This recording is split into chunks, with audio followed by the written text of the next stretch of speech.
Praise the Lord. ஆண்டவருடைய நாமத்திற்கு மகிமை உண்டாவதாக. Praise the Lord. Glory be to the name of the Lord.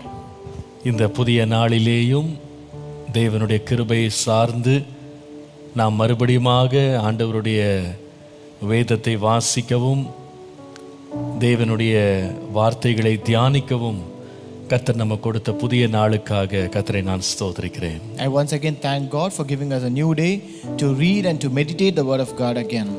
கர்த்தர் கிருபையாக கடந்த 3 வாரங்கள் நம்மோடு இருந்து நம்மை பலப்படுத்தி ஆரம்பித்த முயற்சியை 3 வாரங்களாக தொடர கர்த்தர் உதவி செய்தார். God has graciously been with us for the past 3 weeks and has strengthened us and enabled us to complete 3 weeks. இந்த புதிய வாரத்திலேயும் புது கிருபைகளை தேவன் தரும்படி அவருடைய முகத்தை நோக்கி பார்ப்போம். Even in this new week, let us look unto the Lord for His new graces. Hallelujah. Hallelujah.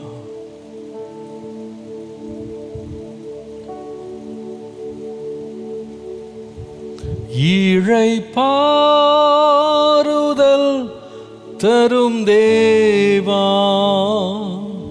கழைத்தோரை தேற்றிடுமே. இளைப்பாறுதல் தரும் தேவா, கழைத்தோரை தேற்றிடுமே. சிலுவை நீழல் எந்தன் தஞ்சம், சுகமாயங்கு தங்கிடுவே. சிலுவை நீழல் எந்தன் தஞ்சம், சுகமாயங்கு தங்கிடுவே. திருப்பாதம் நம்பி வந்தே, கிருபை நீரை இயேசுவே, தமதன்பை கண்டடைந்தே. தேவ சமூகத்திலே தமதன்பை கண்டடைந்தே. தேவ சமூகத்திலே.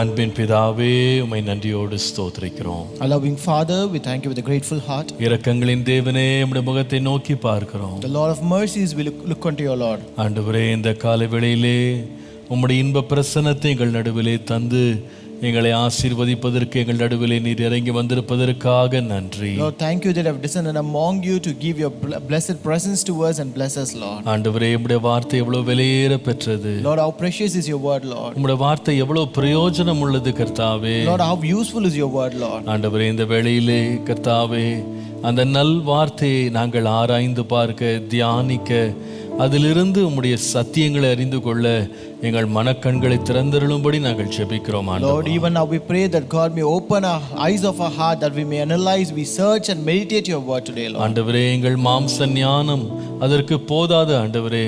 Lord, the wisdom of our flesh will not be necessary for that, Lord. ஆண்டவரே, உம்முடைய ஞானத்தை நீர் விளங்க பண்ணும்பா. But Lord, reveal your wisdom to us. இன்றைக்கு சகல சத்தியத்திற்குள் எங்களை வழிநடத்தும் ஆண்டவரே. Lead us into all truth today, Lord. பிரயோஜனமானவைகளை நாங்கள் அறிந்து கொள்ள எங்களை வழிநடத்தும். Lead us that we may know that is useful to us, Father. இயேசுவின் நாமத்தில் பிதாவே. In Jesus' name we pray. ஆமென். ஆமென். கர்த்தர் நல்லவர், கர்த்தர் பெரியவர். God is good and God is great. ஒரு புதிய வாரத்திற்குள் கர்த்தர் நம்மை பிரவேசிக்க பண்ணின அவருடைய அளவற்ற தயவை எண்ணி கர்த்தரை ஸ்தோத்திரிக்கிறேன். I thank God for the abundant grace that God has enabled us to enter a new week. ஆண்டவருடைய கிருபையினாலே 180 நாட்களில் முழு வேதத்தையும் நாம் வாசித்து முடிக்கிற முயற்சியை நாம் எல்லாரும் சபையாக, குடும்பமாக, குழுக்களாக நாம் துவக்கி இருக்கிறோம். By the grace of God, we as family, as personal people, as individuals and as groups and cells, we have started and taken up this 180 days Bible reading challenge. இதை போல ஒரு அட்டையை நாம் வெளியிட்டிருக்கிறோம். நீங்க ஒவ்வொரு நாளும் வாசிக்க வேண்டிய வேத பகுதிகள் இதில் இருக்கிறது. We have published such a kind of a card where you have the scriptures for the daily portions. நீங்கள் அநேகர் இந்த அட்டை உங்களுக்கு கிடைக்காமலோ அல்லது நீங்கள் பெற முடியாத ஒரு சூழ்நிலையில் நீங்கள் இருக்கலாம். Many of you might have not received this card, or it might be in a situation where you have no access to this card. நீ கவலைப்பட வேண்டாம். Do not worry about it. நம்ம இதற்குன்னு ஒரு வெப்சைட் ஒன்று ஆரம்பிச்சிருக்கிறோம். We have exclusive website for this. இதுக்கு acabrc.com அப்படின்னு ஒரு website இருக்கு. We have a website named acabrc.com. அதுல நீங்க ஹோம் பேஜே நீங்க கீழே ஸ்க்ரால் பண்ணீங்கன்னா 180 days challenge அப்படின்னு இருக்கும். If you scroll down in the home page in that website, you can find 180 days Bible reading plan. அந்த பைபிள் ரீடிங் பிளானை நீங்க டவுன்லோட் பண்ணிக்கலாம். இதே இந்த அட்டையை அப்படியே நீங்க டவுன்லோட் பண்ணிக்கலாம். You can click that and download the same card in a PDF format. நீங்கள் அதை உங்க சிஸ்டம்ல சேவ் பண்ணலாம். அப்படி இல்லைன்னா நீங்க ஒரு இடத்துல கொடுத்து பிரிண்ட் எடுத்துக்கொள்ளலாம். You can save it on your system or get a print out of it. தொடர்ந்து வாசிங்க. Continue to read it. ஒவ்வொரு நாளும் இந்த வேத வாசிப்பில் உற்சாகம் காட்டுங்க. Show your interest in this Bible reading every day. உங்களை இந்த 180 நாட்களில் வேதம் வாசிக்க உற்சாகப்படுத்துகிற ஒரு பகுதியாக 180 நாட்களும் 180 தியானங்களை நான் நீதிமொழிகள் புஸ்தகத்திலிருந்து கொண்டு வருவதற்கு கர்த்தர் ஒரு விருப்பத்தையும் ஏவுதலையும் தந்தார். As a part of encouragement in this 180 days Bible reading challenge, God has given me a desire to bring you also 180 devotions from the book of Proverbs. ஆண்டவருடைய கிருபையினால 18 தியானங்களை முடித்திருக்கிறோம். By the grace of God, we have so far completed 18 devotions. அப்படின்னா 10% என் பாரம் கொஞ்சம் குறைஞ்ச மாதிரி இருக்கு. So it means that we have completed 10% of our burden. கர்த்தர் தாமே தொடர்ந்து இதை வழிநடத்துவாராக, போதித்து நம்மை ஆசீர்வதிப்பாராக. May God continue to lead us and teach us and bless us. இது உங்களுக்கு பிரயோஜனமா இருக்கிறது என்று கர்த்தருக்குள்ளே நான் விசுவாசிக்கிறேன். I also hope and believe in the Lord that this is useful to you. அடியேனுக்கும் இது மிகவும் பிரயோஜனமாய் கர்த்தர் மாற்றிக் கொண்டிருக்கிறார். And God is also making this a blessed one to many people. கர்த்தருடைய நாமத்திற்கு மகிமை உண்டாவதாக. Glory be to the name of the Lord. இன்றைக்கு நாம் தொடர்ந்து இந்த தியானத்தை நாம் தொடர்ந்து கடந்து போகலாம். Even today, let us continue this meditation. நீதிமொழிகள் 1 அதிகாரம் 20 வசனம் 21 வசனத்தை வாசிக்கலாம். Let us read from the book of Proverbs chapter 1 verses 20 and 21. ஞானமானது வெளியே நின்று கூப்பிடுகிறது, வீதிகளில் சத்தமிடுகிறது, அது சந்தடியுள்ள தெருக்களின் சந்தியிலும் ஒலிமுக வாசலிலும் நின்று கூப்பிட்டு பட்டணத்தில் தன் வார்த்தைகளை வசனித்து சொல்லுகிறது. Wisdom calls aloud outside. She raises her voice in the open squares. She cries out in the chief concourses. At the openings of the gates in the city, she speaks her words. கர்த்தருடைய பரிசுத்த நாமத்திற்கு மகிமை உண்டாவதாக. Glory be to the holy name of God. ஞானத்திற்கு அநேக உதாரணங்களை அல்லது விளக்கங்களை, அதற்கு இணையான காரியங்களை ஞானி இந்த நீதிமொழிகள் புஸ்தகத்தில் அநேக இடங்களில் அவர் குறிப்பிடுகிறார். The wise man uses and mentions many examples, many illustrations to compare this wisdom in this book of Proverbs. இந்த இடத்துல அவர் ஞானத்தை ஒரு தெருவிலே நின்று வியாபாரம் செய்கிற ஒரு வியாபார பெண்மணியோடு அவர் ஒப்பிடுகிறார். Here he compares this wisdom to a hawker woman who tries to sell her wares in a busy market. நீங்கள் பார்ப்பீர்களானா இவள் ஒரு சந்தை வெளியில, ஒரு தெருவில், ஒரு சுவர் அருகே வாசல்களில் நின்று தன்னுடைய பொருளை அல்லது ஞானத்தை சத்தமிட்டு எல்லாரும் வாங்கிக் கொள்ளும்படி விற்பதற்காக அவள் கூப்பிடுகிற ஒரு சத்தமாக நம்ம பார்க்கிறோம். Here we can see her as a person or a woman, a hawker woman who is trying to sell her wares in a busy marketplace, in an open square, in chief concourses, at the opening of the gate, by crying out aloud. கர்த்தருடைய நாமத்திற்கு மகிமை உண்டாவதாக. Glory be to the name of the Lord. இது நமக்கு என்ன சொல்லுகிறது என்றால், what does it convey? ஞானம் என்பது அமைதிப்படுத்த முடியாத ஒரு காரியம். It says wisdom cannot be silenced. ஞானத்தை அமைதிப்படுத்தவே முடியாது. We cannot silence the wisdom. அதனுடைய சத்தம் உலகத்தில் உள்ள எல்லா இடங்களிலேயும் எல்லா மனிதருக்கு முன்பாகவும் எல்லா சத்தங்களை பார்க்கிலும் மேலாக உரத்து ஒலிக்கும். Its voice will continue to be heard above all noises to all men. எல்லா இடங்களிலேயும் இது ஒலிக்கும். It will be heard at all places. எல்லாருக்கும் இந்த ஞானம் என்பது கிடைக்கக்கூடிய ஒரு காரியமாக மாறிவிடும். So it will become something that could be easily got by everyone. கர்த்தருடைய நாமத்திற்கு மகிமை உண்டாவதாக. Glory be to the name of the Lord. இது ரொம்ப ஆச்சரியமானதும் நமக்கு ரொம்ப மகிழ்ச்சியானதும் ஒன்று. This is really surprising and really delightful. நாம் இந்த ஓமானத்தை நம்ம கொஞ்சம் ஆழ்ந்து நம்ம தியானிக்க போகிறோம். So we gonna deeply meditate on this parable. கர்த்தருடைய நாமத்திற்கு மகிமை உண்டாவதாக. Glory be to the name of the Lord. திரும்ப நம்ம அந்த வசனங்களை வாசிக்கலாம். Let us read those verses again. 20-21 பாருங்க. Verses 20 and 21. ஞானமானது வெளியே நின்று கூப்பிடுகிறது, வீதிகளில் சத்தமிடுகிறது, சந்தடி உள்ள தெருக்களின் சந்திலும் ஒலிமுக வாசலும் என்று கூப்பிட்டு பட்டணத்தில் தன் வார்த்தைகளை வசனித்து சொல்லுகிறது. Wisdom calls aloud outside. She raises her voice in the open squares. She cries out in the chief concourses. At the openings of the gates in the city, she speaks her words. இதை வாசித்த பொழுது என்னுடைய மனதிலே ஆண்டவர் 3 எண்ணங்களை கொடுத்தார். When I read this, God gave me 3 thoughts in my mind. முதலாவது என்ன? First one, ஞானம் எல்லாருக்கும் அல்லது ஞானம் எப்பொழுதும் கிடைக்க பெறக்கூடிய ஒரு நிலையிலே இருக்கிறது. wisdom is available. ஞானம் பெறக்கூடிய ஒரு நிலையிலே அது இருக்கிறது. Wisdom is available. கர்த்தருடைய நாமத்திற்கு மகிமை உண்டாவதாக. Glory be to the name of the Lord. இதுல 3 முக்கியமான காரியங்களை நான் சொல்ல விரும்புறேன். Here I want to tell you 3 important things. முதலாவது அந்த சத்தியம் என்ன சொல்லுகிறது என்றால், What is the first truth revealed? இந்த ஞானம் எல்லாருக்கும் கிடைக்க பெறும் ஒரு ஸ்தானத்திலே அது இருக்கிறது. So this wisdom is present in a state where it is available to everyone. கர்த்தருடைய நாமத்திற்கு மகிமை உண்டாவதாக. Glory be to the name of the Lord. அதோட அர்த்தம் என்ன? What does it mean? இந்த பெண்ணை பாருங்கள், இந்த வியாபார பெண்ணோடு ஒப்பிடப்பட்டிருக்கிறது. இந்த வியாபார பெண் என்ன செய்கிறாள்னா, எல்லாரும் கூடி வருகிற இடம், எல்லாரும் கேட்கும் விதமாக எல்லாருக்கும் தன்னுடைய பொருட்களை வியாபாரம் செய்ய ஆயத்தம் உள்ளவளாக அவள் நிற்கிற ஒரு ஸ்தானத்தை நாம் பார்க்கிறோம். Here you can read about this hawker woman who is calling out in a busy public place which could be seen and heard by everyone there in the community. யார் வேண்டாலும் வாங்கிக் கொள்ளலாம். Whoever wants they can get it from her. அதாவது எல்லாருக்குமே தன்னுடைய பொருட்களை வியாபாரம் செய்ய அல்லது கொடுப்பதற்கு விற்பதற்கு அவள் ஆயத்தமாக இருக்கிறாள். She was ready and prepared to sell her goods to everyone. இப்போ ஞானமும் பார்த்தீங்கன்னா தேவன் எப்படி வைத்திருக்கிறார்னா, அதை ஒரு விசேஷித்த உயர்ந்த வர்க்கத்தினருக்கு மாத்திரம் ஆண்டவர் ஞானத்தை வைக்கல. Even when you consider wisdom, God has not kept it only for the elite or high class people. எல்லாருமே அழைக்கப்படுகிறார்கள். Everyone is called. ஒரே பொருள் தான், யார் வேண்டாலும் வாங்கிக் கொள்ளலாம். It is the same product and if anyone whoever wants they can get it. அதற்கு ஒவ்வொருவருக்கு ஆளுக்கு ஏற்றார் போல் பொருளை மாற்றுவதில்லை. He does not change the good to according to the people.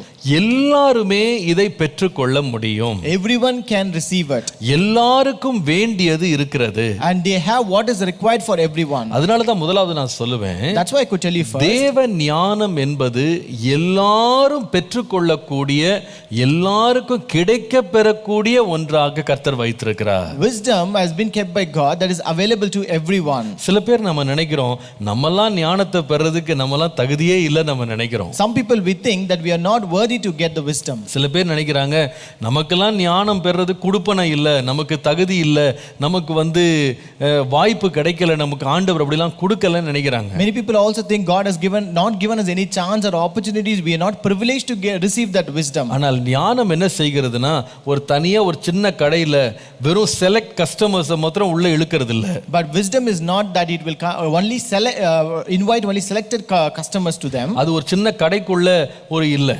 It is not in a only small shop. அது சந்தி வெளிகளிலே தெருக்களிலே நின்று எல்லாரும் வாங்கிக் கொள்ளும்படி அது இருக்கிறது. It is in an open square in a busy public place which is accessible by everyone. பல வருஷத்துக்கு முன்னால, Many years ago, என்னுடைய தம்பி மைக்கேல் கல்லூரியில படிக்கும்போது, when my brother Michael was studying in a college, அவர்கள் ஒரு நாள் கல்லூரியை விட்டு வெளியே பக்கத்துல ஒரு இடத்துல சாப்பிட போனாங்க, 2-3 நண்பர்களா சேர்ந்து. So one day they as friends together went out to eat.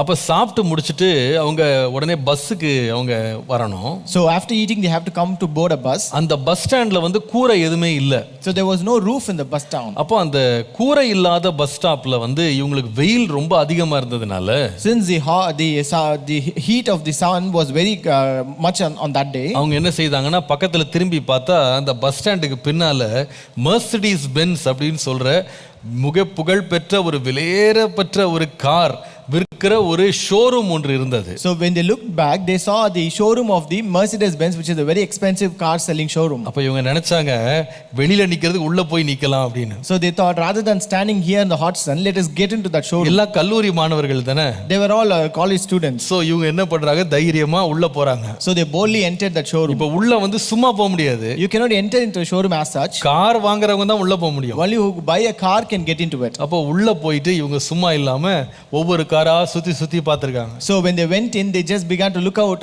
all the cars. அங்க இருந்த விற்கிறவன் இருக்கான் பாருங்க, இவங்களை கவனிச்சுக்கிட்டே இருந்திருக்கான். The seller over there was looking at them.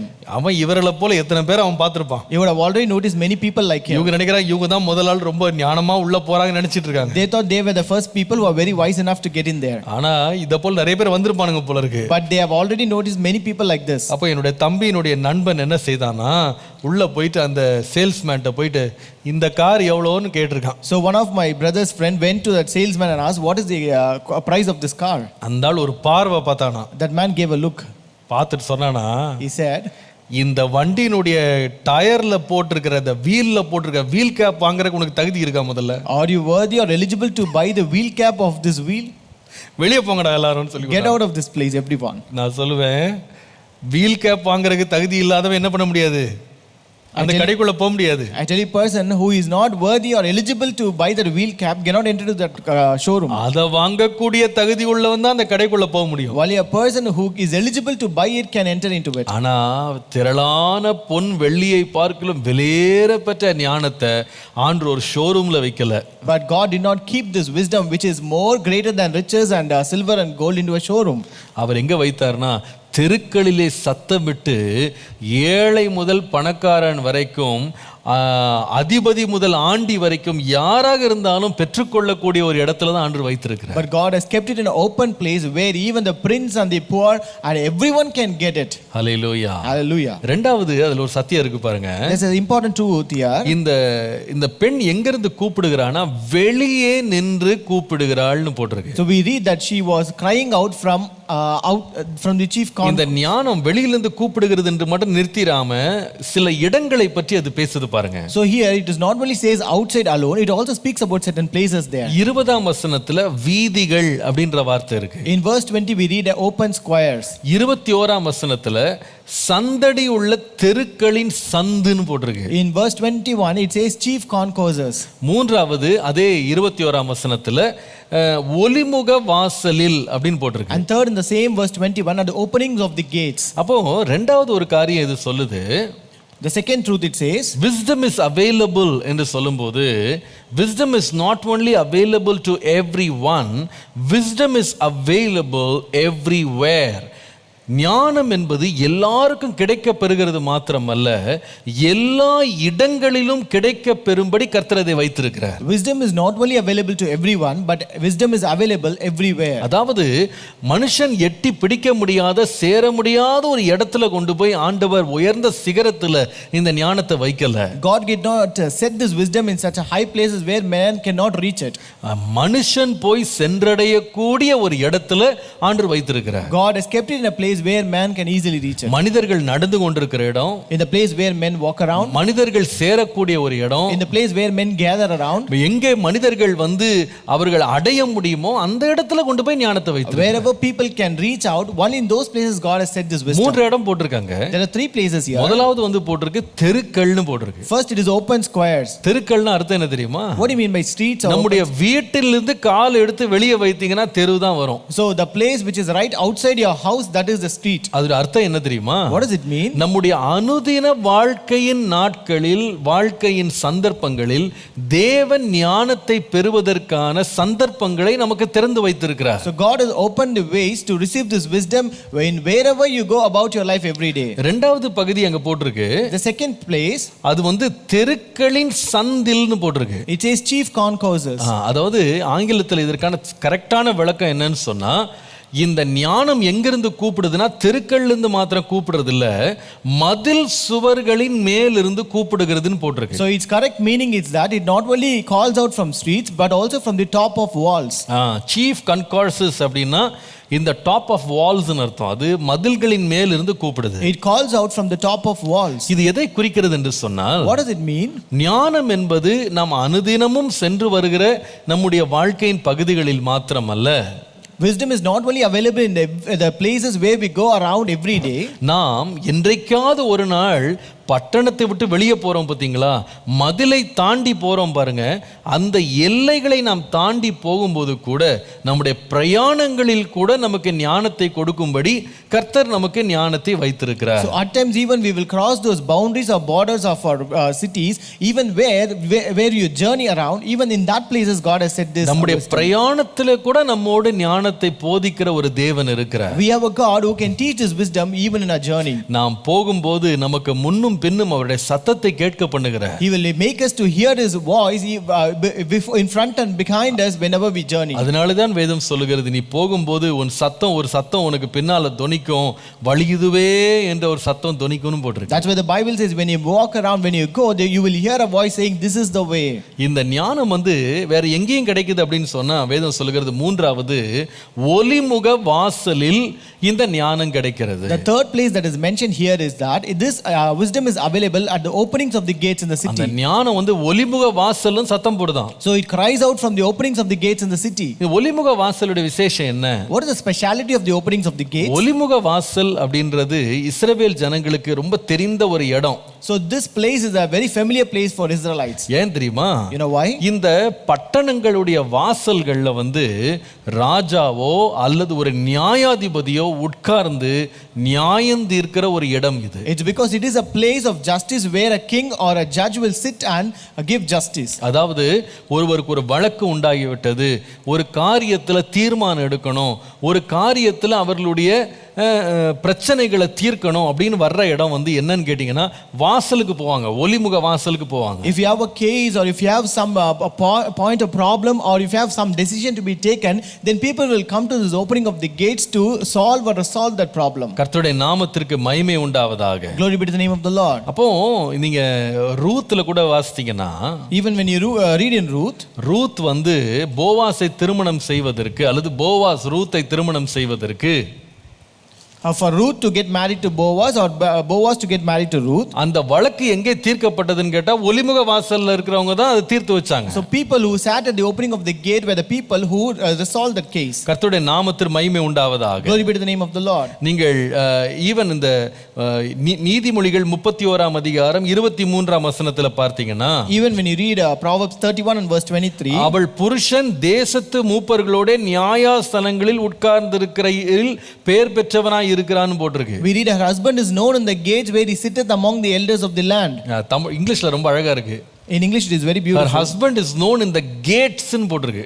Her husband is known in the gates. தமிழ்ல அந்த வார்த்தை அதுக்கு பதிலா நியாயஸ்தானம்னு போட்டிருக்கு. So in Tamil it is given as a court place. நியாயஸ்தானம். It's a court. அப்ப கோர்ட்டும் இந்த கேட்ஸும் ஒண்ணுதான். So it means court and gates are same. அந்த காலத்துல கேட்டுக்கு போனாதான் அந்த பட்டணத்தினுடைய கேட்ல தான் கோர்ட் இருக்கும். So in those days they have court only at the gates of the city. அப்போ ஞானம் எங்கேயும் சத்தம் போடுது அப்படின்னு கேட்டா, so where does this wisdom cry out?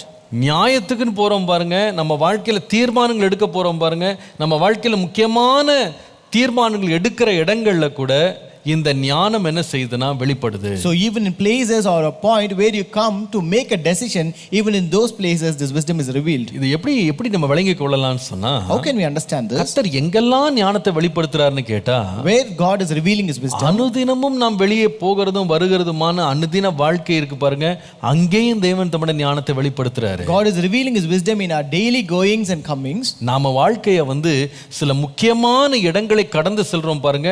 நம்ம வீட்டை விட்டு தூர தேசம் போறோம் அப்படின்னு மதில்கள் கிட்ட போறோம் பாருங்க, நம்முடைய எல்லைகளுடைய விஸ்தரிப்புக்கு போறோம் பாருங்க, புதிய இடங்கள்ல கால் வைக்கிறோம் பாருங்க, அந்த இடத்துலயும் கர்த்தர் நமக்கு ஞானத்தை போதிக்கிறார். God is also teaching the wisdom when we move out to new places, when we extend our boundaries, when we cross our borders or go to a new place and cities. அதே வேளையில நம்முடைய வாழ்க்கையின் முக்கியமான தீர்மானங்கள் எடுக்கிற வேளையிலேயும் கர்த்தர் நமக்கு ஞானத்தை சத்தமிட்டு கூப்பிட்டு கொடுக்கிற தேவன். And also we have God who calls out the wisdom aloud and gives us the wisdom even when we are at the point of making a decision. ஞானம் இன்றைக்கும் நமக்கு கிடைக்கப்பெறும் ஒரு இடத்துல இருக்கிறதுன்றதை மறந்துடாதீங்க. Therefore we should not forget that this wisdom is available in a place where it is available even today. கர்த்தருடைய நாமத்திற்கு மகிமை உண்டாவதாக. Glory be to the name of the Lord. ஞானம் எங்கே கிடைக்கப்பெறும்? Where can we receive this wisdom? முதலாவது அது எல்லாரும் கிடைக்கப்பெறும் ஒரு இடத்துல இருக்கு. This wisdom is available to everyone. இரண்டாவது இது எல்லாரும் வந்தடையக்கூடிய ஒரு இடத்துல இது இருக்கிறது. Second, wisdom is available everywhere. மூன்றாவது இது என்ன சொல்லுகிறது என்று சொன்னால், இந்த ஞானம் என்பது இன்றைக்கு கூட அது இன்றும் நம்மை அடையக்கூடிய, நாம் பெறக்கூடிய அவைலபிலிட்டியில் அது இருக்குன்றதை அது வசனம் சொல்லுது. And again this verse says that this wisdom is available even now. கர்த்தருடைய நாமத்திற்கு மகிமை உண்டாவதாக. Glory be to the name of the Lord. இத பாருங்க, அந்த வசனம் பாத்தீங்கன்னா ஞானமானது வெளியே நின்று கூப்பிடுகிறதுன்னு போட்டிருக்கு. So here we read wisdom calls aloud outside. அதாவது கால்ஸ்ன்றது it's in the present tense. இன்றைக்கும் அந்த ஞானம் நம்மை நோக்கி கூப்பிடுது. When it say calls, it's a present tense where it is available even today. நிறைய பேர் நினைக்கிறாங்க ஞானம் என்பது ஏற்கனவே ஒளிஞ்சு போயிடுச்சுன்னு நினைக்கிறாங்க. Some people think wisdom has already vanished. நிறைய பேர் சொல்லுவாங்க இப்பெல்லாம் சத்தியம், ஞானம், நீதி எல்லாம் ஒண்ணும் கிடையாதுங்க அப்படின்னு சொல்லுவாங்க. Many people say the truth is no longer available today. நான் உங்களுக்கு சொல்லுவேன், I tell you, எவ்வளவுதான் உலகம் மாறி இருந்தாலும் இன்றைக்கும் தேவன் தம்முடைய உச்சிதமானவைகளை தம்முடைய பிள்ளைகளுக்கு கொடுக்க உண்மை உள்ளவராய் இருக்கிறார். no matter how much the world may change, the Lord is faithful to give the special things to his children. நான் சொல்லுவேன், நம்மை சுற்றிலும் எத்தனையோ கள்ள போதகர்கள், கள்ள தீர்க்கதரிசிகள் என்ற ஒரு பெருங்கூட்டம் நம்மை சுற்றி நின்றாலும் அதற்கு நடுவிலே சத்தியத்தை போதிக்கிற தேவனுடைய பரிசுத்தவான்களை தேவன் ஆயத்தப்படுத்தி வைத்திருக்கிறார். I tell you, no matter how many false Christs and false prophets and preachers may rise and preach the word, but we have the faithful and true preachers who will preach the wisdom even today. இன்றைக்கும் அந்த ஞானத்தை வெளிப்படுத்துகிற தாசர்களை கர்த்தர் பயன்படுத்துகிறார். God is still using people who could use or reveal that wisdom to the people. எத்தனையோ சத்தங்கள் சந்தடிகள் நடுவில் இன்றைக்கும் ஞானம் வெளிப்படும்படி கர்த்தர் வைத்திருக்கிறார். God has kept this wisdom in such a way that it will be still crying out in the midst of all the noises. எத்தனை பிரச்சனைகள், போராட்டங்கள், பாடுகள் என்ன நடந்தாலும் சரி, இந்த ஞானத்தை வேறு ஒன்றும் மேற்கொள்ள முடியாதபடி கர்த்தர் இன்றைக்கு நமக்கு கிடைக்கப்பெறும் ஒரு இடத்துல வைத்திருக்கிறார். No matter how many struggles or problems may come over, but nothing can subdue it or wipe it away, but God has kept it that is available even now. பாருங்க, ஒரு பொருளை வியாபாரம் செய் சத்தமிட்டு அழைக்கிற ஒரு பெண் எவ்வளவு காலம் சத்தமிடுவாள் அப்படின்னு சொன்னா, a woman who calls out to sell a good, she will cry until when? அவள் கையில பொருள் வியாபாரத்துக்கு இருக்கிற வரைக்கும் தான் சத்தமிடுவா. She will cry and call out until her goods or wares get sold out. என்றைக்கு அவளுடைய கையில இருக்கிற பொருள் எல்லாம் தீர்ந்து விட்டதோ, வியாபாரமாகி தீர்ந்து விட்டதோ, அவள் அதுக்கப்புறம் சத்தம் போட மாட்டாள். Once she has sold all her goods, she will never cry out. அதனால தான் இங்க நம்ம பார்க்கிறோம், இது தீர்ந்து போன ஒரு பொருள் அல்ல, இன்றைக்கு நம்ம கிடைக்க பெற பொருளா இருக்கிறதுனால தான் இன்றைக்கும் ஞானம் என்ன பண்ணுதுன்னா சத்தமிட்டு கொண்டே இருக்கிறது. That's why here we read that wisdom, it is not something that is already sold out but still existing, and that's why it still calls aloud. அதனால தான் யாக்கோபுல வாசிக்கிறோம், that's why we read in James, ஒருவன் ஞானத்தில் குறைவுள்ளவனாய் இருந்தால், if any one of you lack wisdom, யாவருக்கு சம்பூர்ணமாய் கொடுக்கிறவரும் ஒருவரையும் கடிந்து கொள்ளாதவருமாகிய கர்த்தரிடத்தில் கேட்க கடவன். let him ask of God that giveth to all men liberally and upbraideth not. இன்றைக்கு அவர் கொடுக்கிறார். He gives even today. நீங்க யாரா இருந்தாலும் சரி, no matter who whoever you might be, உங்களுக்காக வேண்டிய ஞானத்தை கொடுக்க கர்த்தர் வல்லவர். God is able to give the wisdom that is given and required for you. இன்னும் கூட ஒரு படி மேல் எழும்பி சொல்லுவேன், I can go to a next level and say you, உங்களுக்கு ஞானம் கிடைப்பதற்கு இன்னும் தாமதமாகவில்லை என்பதை மறந்துடாதீங்க. don't forget it is not too late for you to gain wisdom. இன்றைக்கு நீங்க ஆண்டவரை கேட்பீர்களானா இன்றை கொடுக்க வல்லவர். Even if you ask God today, he is able to give you today. சில வேளை நாம ஞானமற்று வழி தப்பி போயிருக்கலாம். Sometimes we would be devoid of wisdom and went away, strayed away from the ways. சில காலங்களை நாம வீணடித்திருக்கலாம். We have wasted some time in our life. நம்முடைய வாழ்க்கையில கிடைக்கப்பெற்ற நல்ல வாய்ப்புகளை சந்தர்ப்பங்களை நாம் இழந்திருக்கலாம். We have also lost and wasted good opportunity and chances that we received in our life. நான் சொல்லுவேன், பின்னானவைகளை மறந்துட்டு முன்னால பாருங்க. But I tell you, just forget the things that are behind and just look at to the front. நீங்கள் எத்தனை காலத்தை இழந்திருந்தாலும் தேவன் இன்றைக்கும் அந்த வாய்ப்பை திறந்தே வைத்திருக்கிறார். No matter how many years you have lost already, but God has still opened that chance for you. லூக்கா 15ஆம் அதிகாரத்தில் அந்த இளைய குமாரனை நீங்கள் பார்ப்பீர்களானால், when you read in Luke chapter 15 about the younger son, ஒரு நாள் வந்து அப்பாவிடத்தில் வந்து தன்னுடைய பங்கை அவன் கேட்டு பெற்றுக்கொண்டான். one day he asked for his portion from his father and got it from him. ஆனால் கேட்பதற்கு ஞானம் உள்ள அந்த மகன் அதை செலவழிக்க ஞானம் இல்லாதவனாய் அத்தனையும் வீணடித்தான். But this son who had wisdom to receive that possession, he did not have wisdom to spend it properly. அவனுடைய லைஃபை நீங்க பாத்தீங்கன்னா எல்லாம் காலியாகி பசி கொடுமையில அவனுடைய வேதனை இருக்கிற நேரத்தில் வேதனை சொல்லுகிறது அவனுக்கு புத்தி தெளிந்ததுன்னு வாசிக்கிறோம். So here the Bible says when he wasted all his money and squandered, and when he had nothing and when he was hungry and starving, he got his senses. வேதம் சொல்லுகிறது. அப்பனா அர்த்தம் என்னன்னா, நமக்கு வந்து ஒருவேளை நம்ம தாமதமானா கூட தேவன் திரும்பவும் புத்தியையும் ஞானத்தையும் கொடுக்க இன்றைக்கு அது ஆயத்தமா வைத்திருக்கிறார். So it means that even if it delays, God is ready to give you the understanding and wisdom that you require. அப்போ முதலாவது என்ன இந்த பகுதி சொல்லுதுன்னா, ஞானம் நமக்காக ஆயத்தமாக இருக்கிறது. The first truth that the portion reveals us is wisdom is available. அது எல்லாருக்கும் ஆயத்தமா இருக்கிறது. It is available to everyone. அது எல்லா இடங்களிலேயும் ஆயத்தமா இருக்கிறது. It is available everywhere. அது இன்றைக்கும் ஆயத்தமா இருக்கு. And it is available even now. அப்போ இந்த ஞானத்தை குறித்து முதலாவது இந்த சத்தியத்தை அது இன்றைக்கும் நமக்கு ஆயத்தமா இருக்கிறது என்பதை மாத்திரம் அது சொல்லல. It not only says the first truth as wisdom is available. திரும்ப நம்ம 21ஆம் வசனம் 20-21 பாருங்களேன். Let us again read verses 20 and 21. ஞானமானது வெளியே நின்று கூப்பிடுகிறது.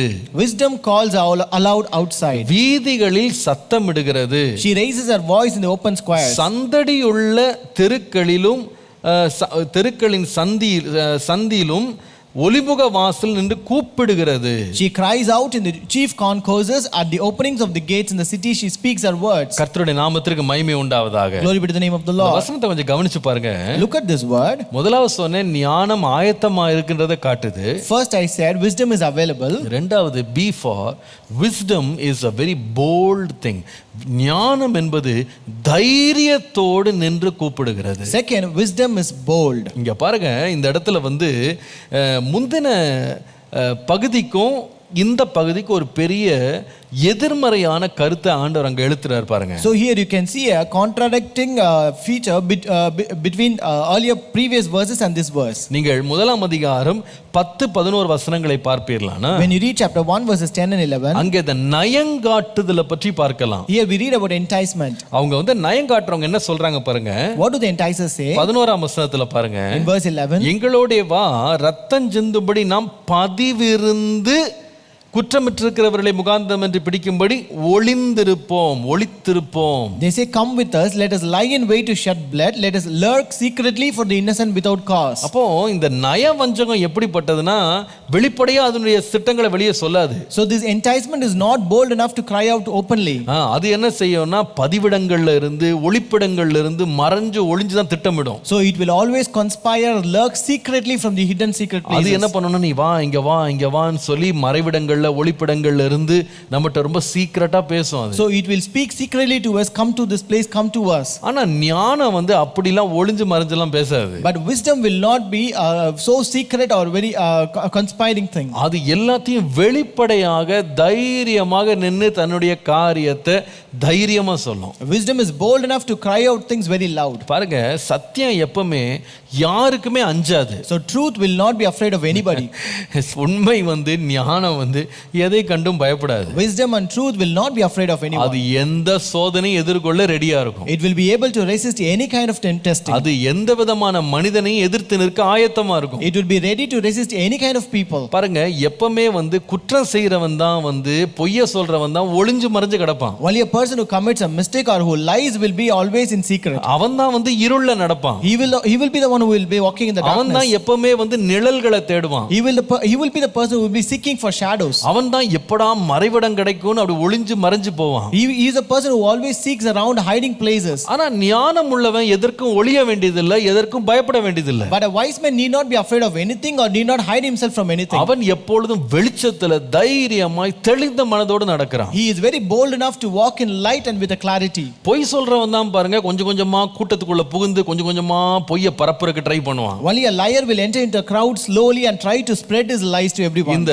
தன்னுடைய அயலானை குறித்து பொய்யா பேசுற அந்த காசிப்னு சொல்றாங்க பாத்தீங்களா, இந்த வார்த்தையை பரப்புறவங்கள பாத்தீங்கன்னா மைக் போட்டு பேச மாட்டாங்க. So when you look at these gossipers, they will not gossip openly using mics. அவங்க நேரடியா கடிதம் எல்லாம் போட மாட்டாங்க. They will not give a letter directly to us. அவங்க பேரெல்லாம் போட மாட்டாங்க. They will not write their names. அவங்க எழுதுறதெல்லாம் பாத்தீங்கன்னா மொட்டை கடிதமா தான் இருக்கும். So they will write all the letters which are without any names. Anonymous letters சொல்லுவோம். மொட்டை கடிதம்னு சொல்லுவாங்க தமிழ்ல. எதுவும் பேர் எழுதாம ஒரு கடிதம் போட்டுருவாங்க. So they write anonymous letters. அவங்கட்ட போய் திருப்பி நீங்க விசாரிக்கிறதுக்கு அவங்க தங்களை வெளிப்படுத்த மாட்டாங்க. They will not reveal their identity to inquire about them.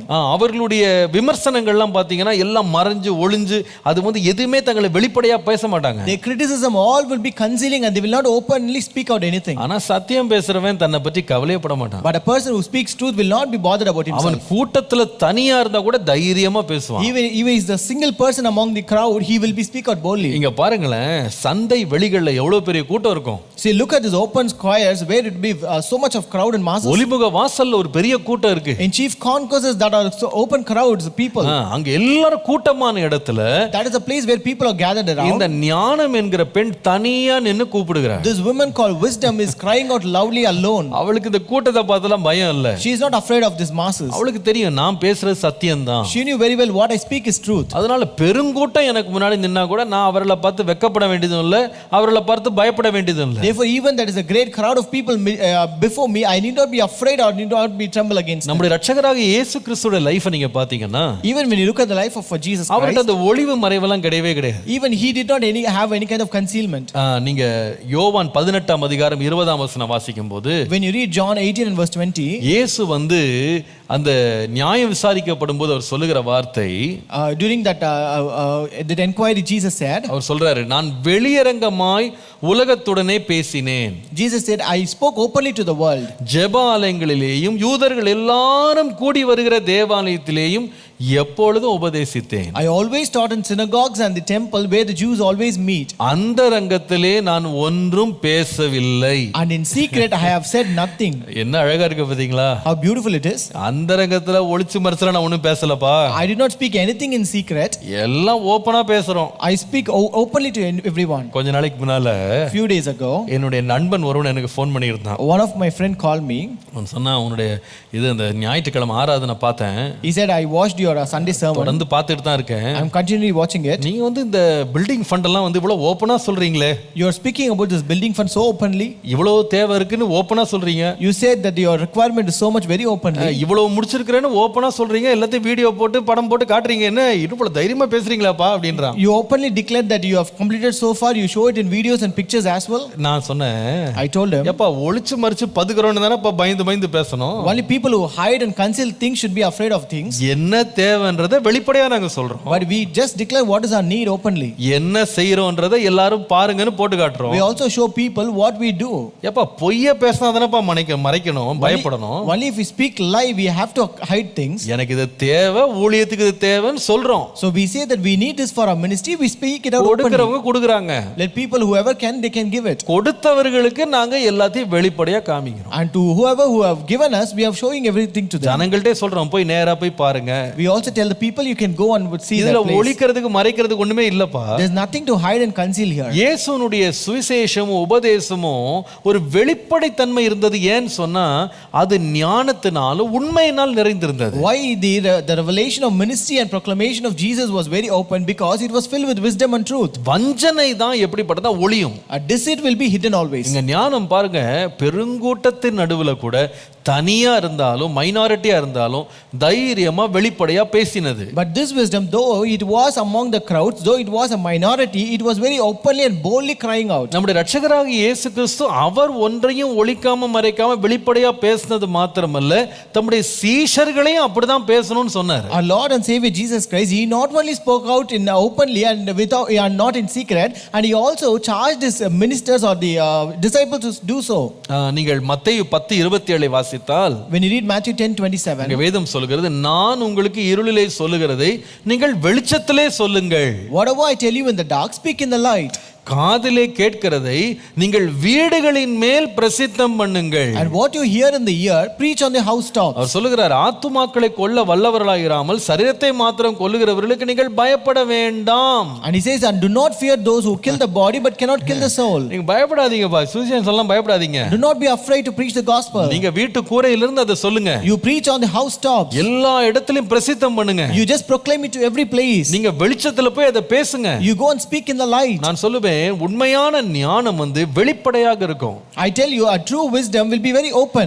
உண்மையான ஞானம் மறைபொருள்கள்ல மறைந்து ஒளிந்து அது அந்தரங்கங்களை தேடாது. A true wisdom will not seek for hidden places or secret places. பாருங்க, அதனால தான் அப்போஸ்தலனாகிய பவுல் தன்னுடைய சுவிசேஷத்தை பற்றி தன்னுடைய பிரசங்கத்தை பற்றி பேசும்போது, that's why when Apostle Paul spoke about his preaching and ministry, அப்போஸ்தலர் 20ஆம் அதிகாரம் 20 முதல் 21 வாசித்தீங்கன்னா, when you read Acts 20 verses 20 and 21, அவர் சொல்லுவார், பிரயோஜனமானவைகளில் ஒன்றையும் நான் உங்களுக்கு மறைத்து வைக்காமல் வெளியரங்கமாக வீடுகள் தோறும் உங்களுக்கு பிரசங்கித்து உபதேசம் பண்ணி வந்தேன். He says, you know how I kept back nothing that was helpful but proclaimed it to you and taught you publicly and from house to house. நீங்கள் 26ஆம் வசனத்தை வாசிப்பீர்களானால், when you read verse 26, 26 verse 26, தேவனுடைய ஆலோசனையில் ஒன்றையும் நான் மறைத்து வைக்காமல் எல்லாவற்றையும் உங்களுக்கு அறிவித்தபடியால் எல்லாருடைய இரத்த பழிக்கும் நீங்கி நான் சுத்தமாய் இருக்கிறேன் என்பதை உங்களுக்கு இன்றைய தினம் சாட்சியாக வைக்கிறேன் சொல்றார். Therefore I testify to you this day that I am innocent of the blood of all men, for I have not shunned to declare to you the whole counsel of God.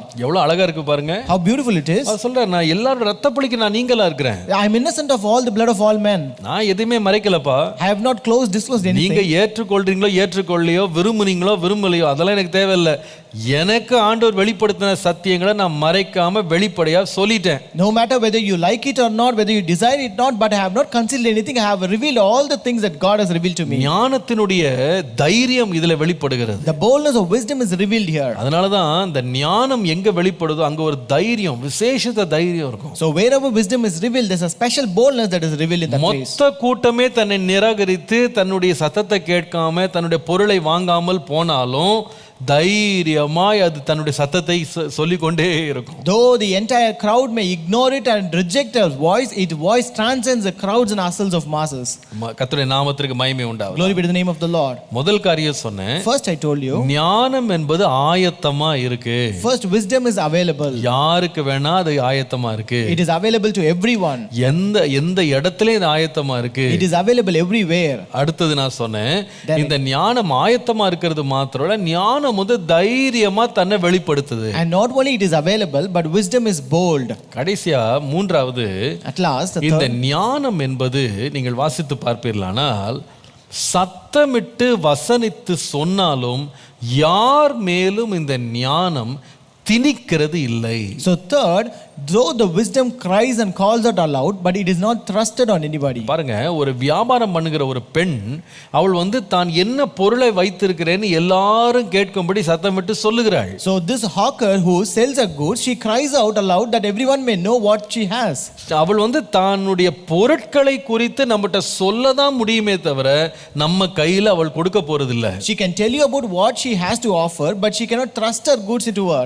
இத கண்டிப்பா நீங்க வாங்கிக்கொள்ளணும்னு கையில கொண்டு கொட்ட மாட்டா. She cannot force or thrust into our hands that we should get it for sure. அத நீங்க தான் தெரிந்து கொள்ளணும். You have to choose it. அவள் சத்தம் தான் போடுவாளே தவிர She can only cry out aloud. நீங்க நின்று வாங்க போறீங்களா நீங்க நிக்காம போக போறீங்களான்றது நீங்க எடுக்கிற தீர்மானம். But it is your decision whether you're going to stop and get it or just move away. அதனால தான் ஞானத்துக்கு மூன்றாவது ஒரு குணாதிசயம் இருக்கு. That is the third characteristics of this wisdom. ஞானம் என்பது ஆயத்தமா இருந்தாலும், ஞானம் என்பது தைரியமா இருந்தாலும், ஞானம் என்பது நாம் விரும்பி தெரிந்து கொள்ளுகிற ஒரு காரியம் என்பது நீங்க மறந்து போக கூடாது. Though wisdom is available, though wisdom is bold, but don't ever forget that wisdom is a choice. கர்த்தருடைய நாமத்திற்கு மகிமை உண்டாவதாக. Glory be to the name of the Lord. அதனால தான் வேதம் சொல்லுகிறது, அது வசனித்து சொல்லுகிறது, சத்தமிடுகிறது, கூப்பிடுகிறது. பாருங்க அந்த 20ஆம் வசனம் 21ஆம் வசனம் பாருங்க. In verses 20 and 21 we can read that it calls aloud outside, it cries out, it speaks out. அது கூப்பிடுகிறது, சத்தமிடுகிறது, அது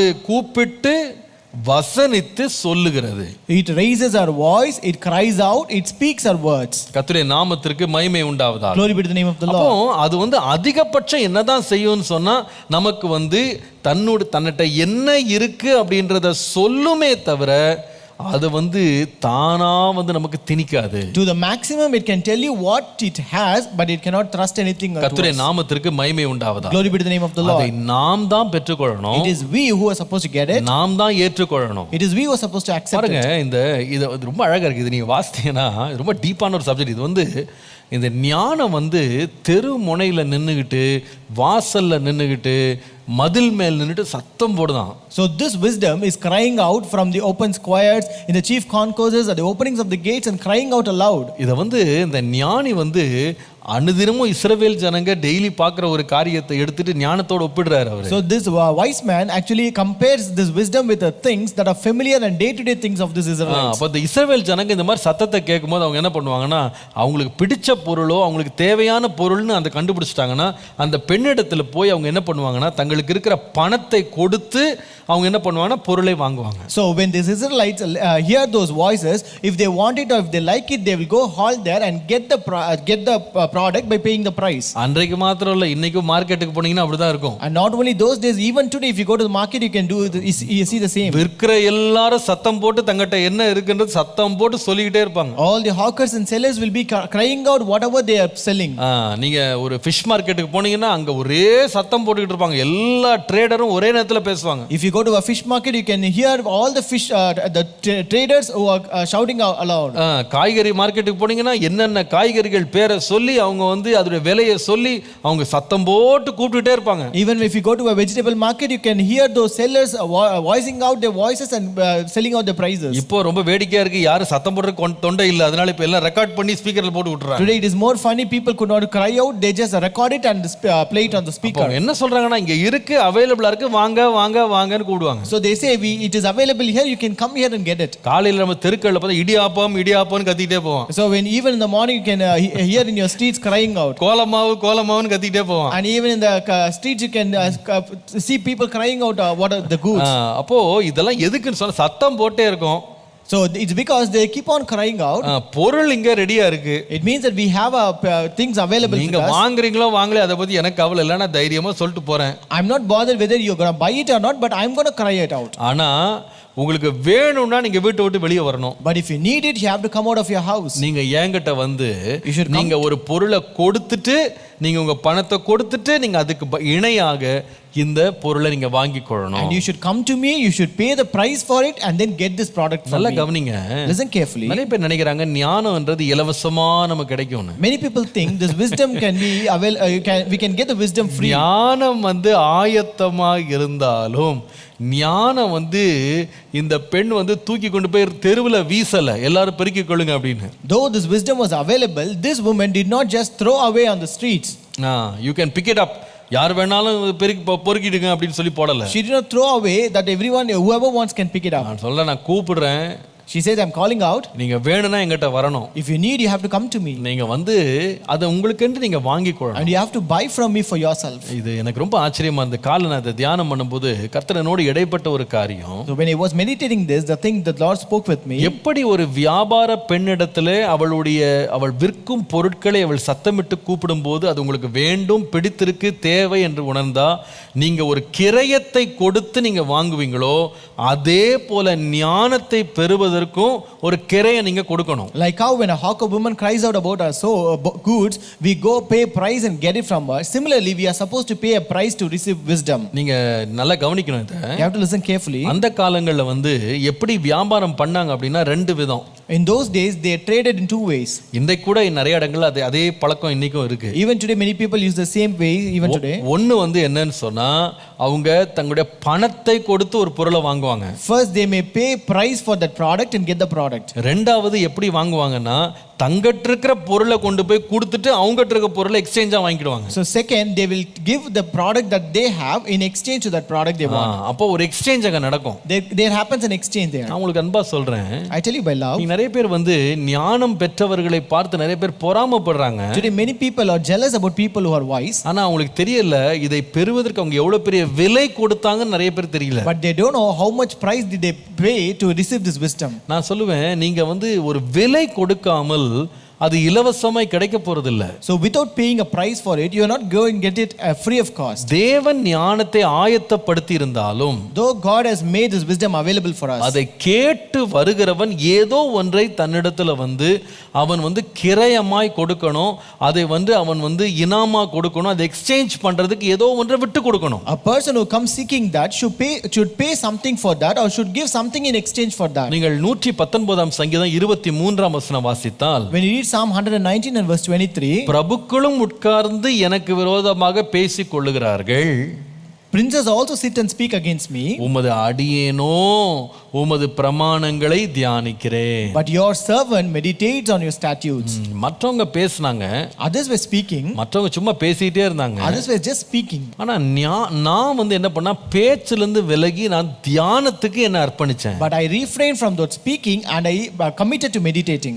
இன்னைக்கு நிறைய பேர் வந்து பேச்சை குறைக்க மாட்டாங்க, ஞானம் மட்டும் வேணும்னு நினைப்பாங்க. But today people will not stop speaking but they want wisdom. ஆனா இவர் சொல்றாரு அவங்க எல்லாம் பேசிக்கிட்டே இருந்தாங்க, நான் பேசலைங்க, நான் வந்து கர்த்தருடைய வேதத்தை தியானிக்க உட்கார்ந்தேன். But here he says they were speaking, I did not speak but I was meditating on the word of God. இன்னும் நீங்க அதே சங்கீதம் 119 சங்கீதம் 113 வசனத்தை வாசித்தா, when you read same Psalm 119 verse 113, வேதம் சொல்லுகிறது, வீண் சிந்தனைகளை நான் வெறுத்து உமது வேதத்தில் பிரியப்படுகிறேன். I hate vain thoughts but I love thy law. என்ன அழகா இருக்கு பாத்தீங்களா? How beautiful it is. வீண் சிந்தனைகளை நான் வெறுத்தேன். I hate vain thoughts. அப்போ ஒரு காரியத்தை வெறுக்காம இன்னொரு காரியத்தை பெற முடியாது. So without hating something you cannot receive something.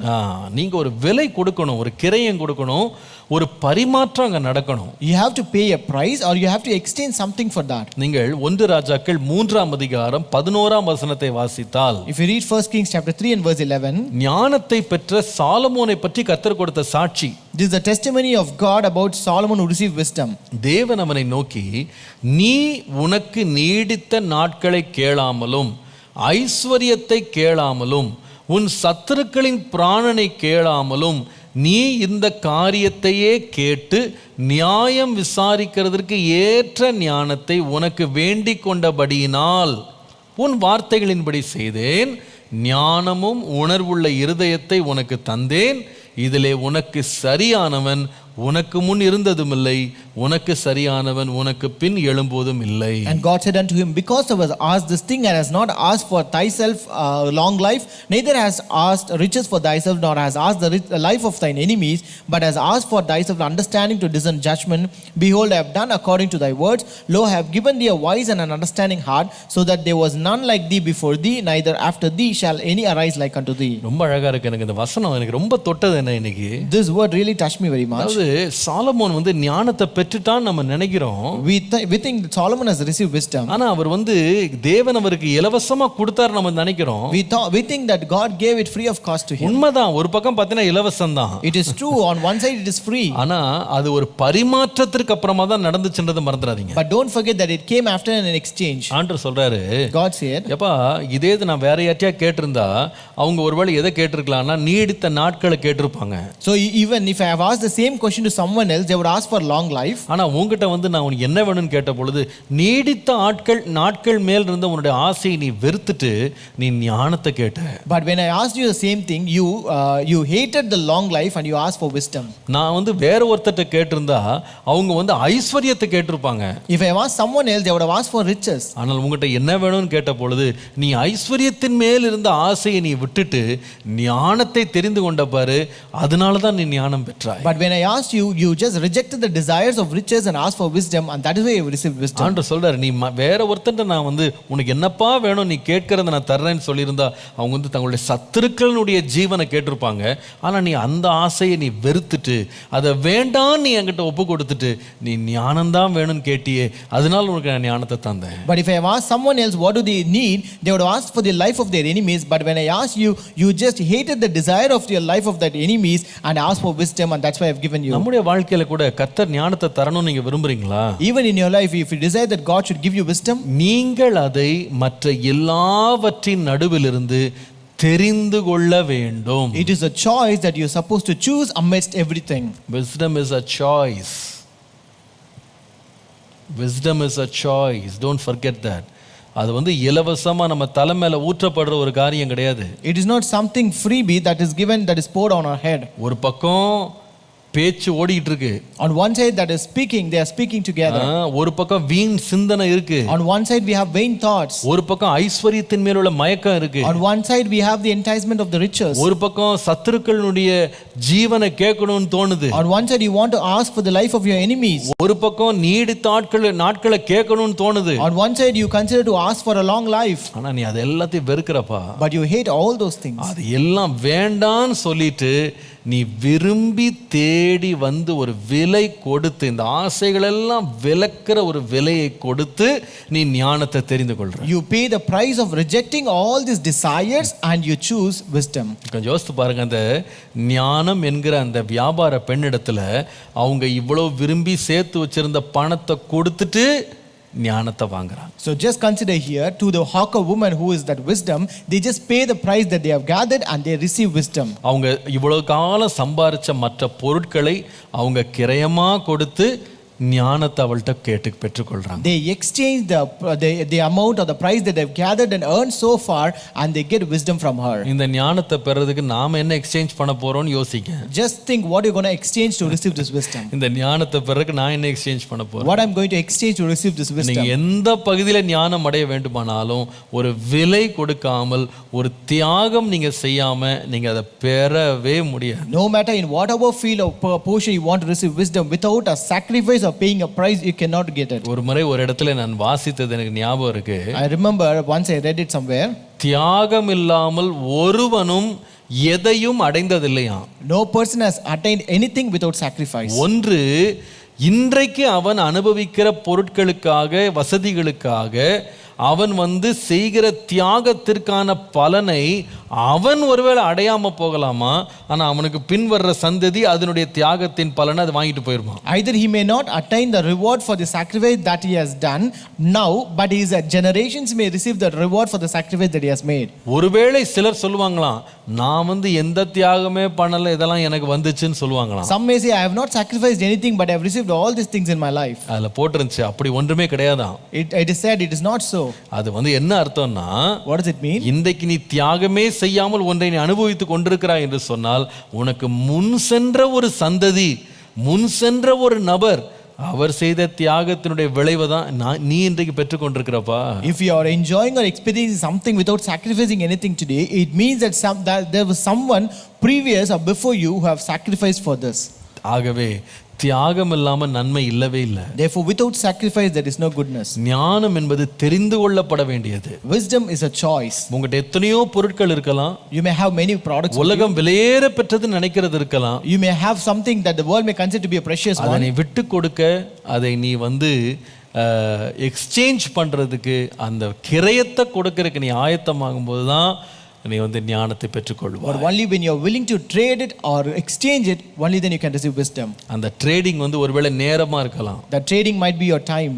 அந்த ட்ரேடிங் நாம அந்த எக்ஸ்சேஞ்ச் நாம கொஞ்சம் பேச்சை குறைக்க வேண்டியதா இருக்கலாம். That trading might be where you have to reduce your speaking and talking. அந்த எக்ஸ்சேஞ்ச் பரிமாற்றம் செய்வது நம்முடைய தனிப்பட்ட ஆசைகள், விருப்பங்கள், நோக்கங்கள், உலகத்தினுடைய பிரியங்களை நாம விட்டு கொடுக்கறதா இருக்கலாம். That exchange might be your desires, personal interests, personal likings of this world. உங்களுடைய வாழ்க்கையில ஞானத்தை பெறுவதற்கு நீங்க என்ன விலை கொடுக்க ரெடியா இருக்கீங்க? What price are you ready to give to get wisdom from this? ஆண்டவரே, இந்த ஞானம் கூப்பிடுற சத்தத்தை கேட்கிறது கிருபை தார். Lord, give me grace to hear at the crying of this wisdom, Lord. ABC. A for wisdom is available. இன்றைக்கும் ஆண்டவர் ஞானத்தை ஆயத்தமாய் வைத்திருக்கிறார். Wisdom is available even today. Number 2, wisdom is bold. ஞானம் என்பது எல்லா சத்தங்களை பார்க்கிலும் தைரியமாக தனியாக நின்று சத்தத்தை உயர்த்தி எழுப்புகிறது. மூன்றாவது, wisdom is a choice. நீ தெரிந்தெடுக்க வேண்டும். அது வேண்டுமா வேண்டாமா என்று தீர்மானிக்க வேண்டியது உன்னுடைய கையில் இருக்கு. It is you who are supposed to decide whether you need it or not. அந்த வியாபாரி அந்த ஞானம் என்கிற பெண் உன் மடியிலே கொண்டு தானா போட போறதில்ல. That woman who is a hawker is not going to drop it on your bosom by your own. எனக்கு வேண்டும் என்று நீங்க கேட்கணும். You are supposed to ask it. அதை கேட்டா கர்த்தர் தருவார். Well, if you ask, God will give you. வேண்டும்னு கேட்கிறவன் ஒரு கிரயத்தை கொடுக்கிறான். The one who asks that he wants it has to pay a price for it. என்ன நீங்க இன்றைக்கு கிரயமா கொடுக்க போறீங்க? What are you going to pay for it? எதை நீங்க மாற்று பொருளா கொடுக்க போறீங்க? What are you going to exchange with that? ஆண்டவரே, Lord, இந்த ஞானத்தை வாஞ்சிக்க கிருபை தார். Lord, give me grace to desire that wisdom, Lord. கண்களை மூடுவோமா? Let us close our eyes. தம் கிருபை பெரிதல்லோ, என் ஜீவனிலும் அதே இம்மட்டும் காத்ததுவே, இன்னும் தேவை கிருபை தாருமே, இன்னும் தேவை கிருபை தாருமே. அன்பின் ஆண்டவரே, loving God, எங்களுக்காய் ஆயத்தம் பண்ணி வைத்திருக்கிற ஞானத்திற்காக நன்றி. Lord, thank you for the wisdom that you have made available for us, Lord.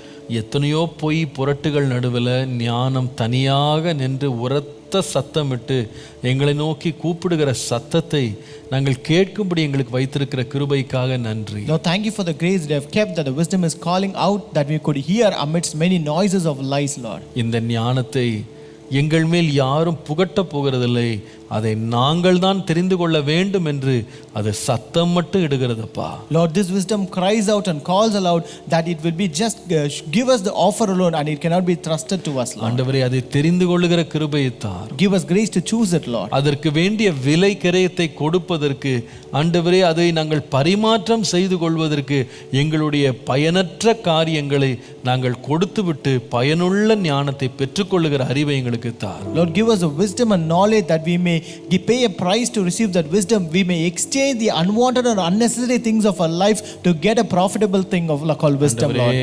தெரிந்து கொள்ளப்படத்தக்க ஞானத்தை, வாஞ்சிக்கத்தக்க ஞானத்தை எங்கள் ஒவ்வொருடைய வாழ்க்கையிலும் கண்டடைய ஒரு விலைக்கரியத்தை கொடுக்க கிருபை தார். Lord, give us grace that we may pay a price to receive this wisdom which is a choice, Lord. ஆண்டவரே, ஞானத்தினால் நாங்கள் தொடர்ந்து பலனடைய கிருபை தார். Lord, give us grace to be strengthened by this wisdom, Father. தொடர்ந்து எங்களோடு இடைப்படும். Continue to meet with me. இயேசுவின் நாமத்தில் பிதாவே. In Jesus' name we pray. Amen. Praise the Lord. God bless you all. God be with you. இந்த நாளில் நாம் வாசிக்க வேண்டிய வேத பகுதி 4வது வாரத்திற்குள்ள வந்திருக்கிறோம். உபாகமம் 19 முதல் 26 வசனங்களை இன்றைக்கு நாம் வாசிக்க வேண்டும். Today we have come to the fourth week, and the scripture portion for today is from the book of Deuteronomy, chapter 19 to chapter 26. எல்லாரும் உற்சாகம் அடைந்து இந்த வேத பகுதியை இன்றைக்கு வாசிக்கும்படி உற்சாகப்படுத்துறேன். I encourage everyone to read the scripture portion today. கர்த்தர் தாமே உங்களை ஆசீர்வதிப்பாராக. May God bless you all. இங்கே கொடுக்கப்படுகிற தியானங்களினுடைய நோட்ஸ், என்னுடைய தனிப்பட்ட நோட்ஸை நான் acabRC.com ப்ராவர்ப்ஸ் கீழே நீங்கள் பார்க்கலாம். ப்ரீச்சர்ஸ் நோட்ஸ்ன்றதில் நீங்கள் download பண்ணிக்கொள்ளலாம். The notes, everyday notes that is personally taken by me will be uploaded in the preacher's notes under the Proverbs tab in www.acabRC.com website. மிக எளிமையாக புரிந்து கொள்ளக்கூடிய ஒரு சினாப்சிஸ், சம்மரி மாதிரி, கட்டுரை மாதிரி, இதே நான் பேசுகிற காரியங்களை ஒரே பக்கத்தில் அழகாக நேர்த்தியாக சுருக்கமாக ரிதி என்கிற சகோதரி எழுதி அதை வெளியிடுறாங்க. அதையும் நீங்கள் லேமேன்ஸ் நோட்ஸில் நீங்கள் பார்க்கலாம். A synopsis of the same sermon that is being given by a girl named Rithi, that is also being uploaded in the under layman's notes in the same website that you can download. இதெல்லாம் பயன்படுத்திக் கொள்ளுங்க. கர்த்தர் உங்களை ஆசீர்வதிப்பார். Make use of it. May God bless you. கர்த்தர் தாமே உங்களோடு இருப்பார். ஆமென். ஆமென். Praise the Lord. Praise the Lord.